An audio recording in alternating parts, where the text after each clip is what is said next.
વલસાડના કોસંબા ગામે બનેવી દ્વારા પોતાની સાડી ઉપર દુષ્કર્મ આચરવાનો કિસ્સો પ્રકાશમાં આવ્યો છે।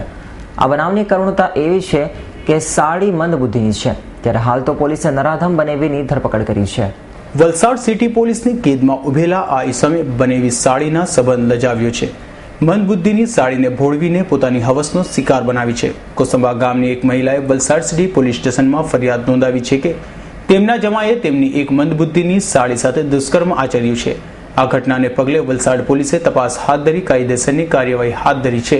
વલસાડ સિટી પોલીસ સ્ટેશન ખાતે કોસંબા ગામના ફરિયાદીનાઓએ ફરિયાદ નોંધાવેલી તેઓની દીકરી જે મંદબુદ્ધિની છે તેઓના ઉપર તેઓના જમાઈ દ્વારા જ ગઈ તારીખ 11 તારીખના રોજ દુષ્કર્મ આચરવામાં આવ્યું છે। એવી ફરિયાદ મળતા 374 આઈપીસી કલમ મુજબ ગુનો દાખલ કરવામાં આવેલો છે અને ભોગ બનનાર તથા આરોપીની બંનેનું મેડિકલ કરાવવાની તજવીજ હાથ ધરેલ છે અને આગળની તપાસ તજવીજ ચાલુ કરેલ છે। સતીશ નામના આ જમાઈએ પોતાની સગી સાળીને ફરવા માટે તિથલના દરિયા કિનારે લઈ ગયો હતો અને મંદબુદ્ધિની યુવતીને માસૂમિયતનો લાભ લઈ આ જીજાએ સાડી પર દુષ્કર્મ આચર્યું છે। પોલીસે આ નરાધમની ધરપકડ કરી મેડિકલ માટે મોકલી આપ્યો છે।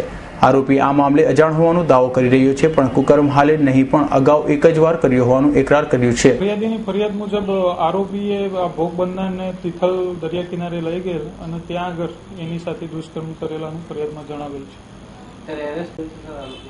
આરોપીને એરેસ્ટ કરેલ છે અને મેડિકલ ચકાસણી માટે મોકલી આપેલ છે। પહેલા કઈ નહીં અગાઉ એકવાર કઈ પ્રેમ થયો એવું કઈ નહીં તો આ પહેલી વાર શું થયું પહેલી વાર મુલાકાત થઈ બસ એ આ મુલાકાત થઈ ને પણ થયું શહેરો ને એટલું થયું બસ।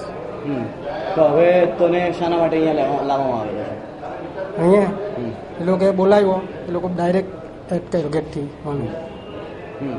કયા આરોપમાં? શાના આરોપમાં? એટલે એ લોકો ડાયરેક્ટ પહેલાં મને બી નહીં ખબર હતી ને। અત્યારે તને કયા આરોપમાં અહીંયા લાવવામાં આવેલો છે?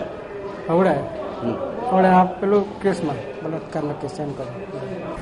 મંદબુદ્ધિના લોકો સાથે હંમેશા માનવીય વલણ રાખવામાં આવે છે, પરંતુ સતીશે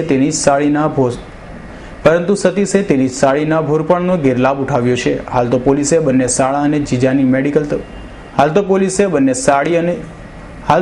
આરોપી જીજા અને સાડીને મેડિકલ ચેકઅપ માટે મોકલી આપ્યા છે। અમૃત પટેલનો રિપોર્ટ S9 ન્યૂઝ વલસાડ।